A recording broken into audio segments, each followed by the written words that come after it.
Bom dia, boa tarde. Hoje nós vamos falar um pouquinho de prurido anal. O que é o prurido anal? É uma coceira que você tem na região do ânus.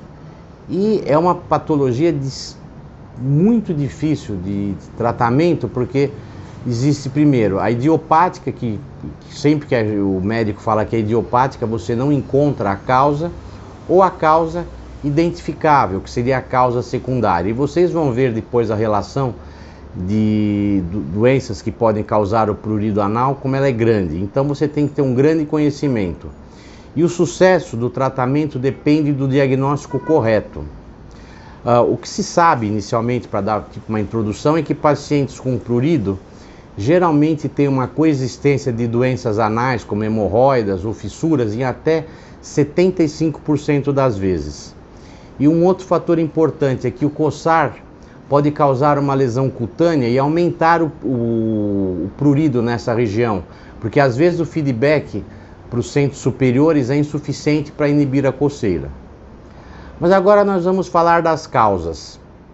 A primeira é a obesidade, onde as pessoas muito obesas ficam esfregando uma coxa na outra e podem causar um eczema.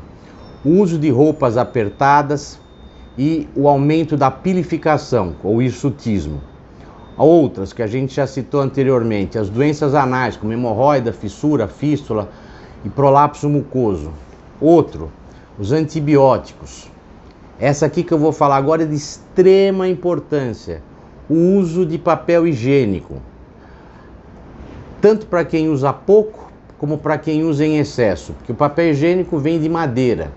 Imagina você limpar o ânus com uma madeira. Então eu sempre falo, o ânus tem que ser lavado, e lavado com água, sem sabonete. O sabonete só durante o banho e de preferência o sabonete Dove, sem o Dove.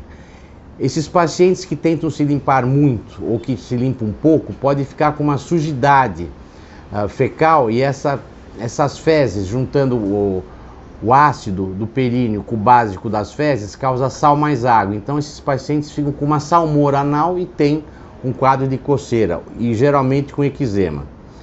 As dietas também têm grande fator, principalmente o uso de café, chocolate, condimentos, frutas cítricas, cerveja, tomate e laticínios. Então olha quanta coisa que você tem que excluir do doente.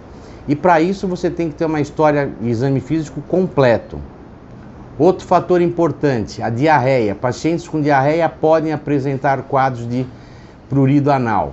E no exame físico e na anamnese que fazemos, você tem que excluir que esse paciente tem uma diarreia crônica. Como já foi falado, a má higiene anal ou excessiva e às vezes o uso de sabonete. Lembrando aqui, fazendo um parêntese, que o uso de sabonete, esses sabonetes antimicrobiais, eles provocam ressecamento da pele e provocam a piora dessa coceira.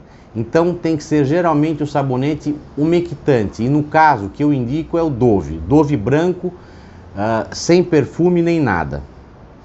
Outras causas são lesões dermatológicas, como você pode apresentar lesões dermatológicas pelo resto do corpo, e funciona como se fossem lesões dermatológicas, que pode ser na mão, no pescoço, mas podem dar na região perianal também. Outro, dermatite de contato, que é muito comum quando você usa o material de baixo, cuecas ou calcinhas, que não sejam de algodão.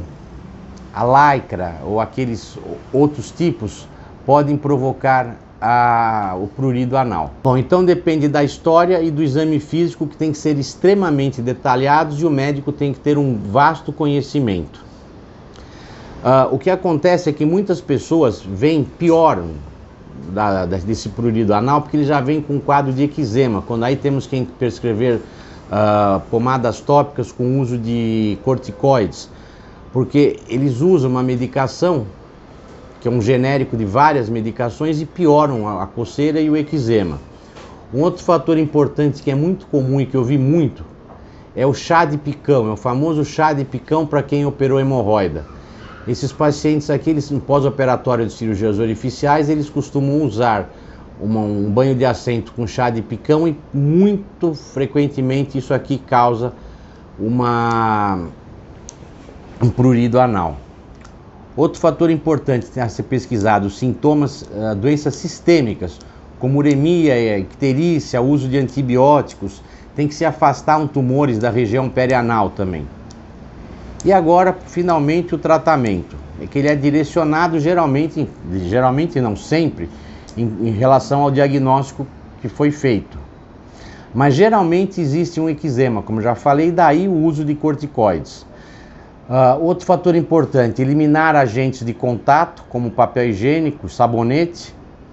Você tem que tentar controlar os sintomas, tem que ter medidas de higiene, enxugar bem o ânus e até o uso de secadores. E como eu já falei, se possível, usar ducha ou bidê durante a evacuação, se enxugar bem. Alguns podem até, a gente prescreve para usar secador de cabelo nessa região, que existe uma grande melhora. Em casos onde haja uma infecção secundária, você tem que tratar a infecção, você tem que fazer uma proteção da pele, e nos casos das doenças orificiais, você tem que tratar as doenças anais. E uma outra coisa importante é que esse paciente aqui use sempre roupa limpa, geralmente alvejada com um pouco de cândida ou com cloro, porque isso aqui ajuda a matar as bactérias que estão nas roupas. E posteriormente, você chama o paciente 1 semana ou 2 após, ou 10 dias, para retornar ao consultório para ver como é que está a eficácia do seu tratamento. Obrigado pela atenção, gente.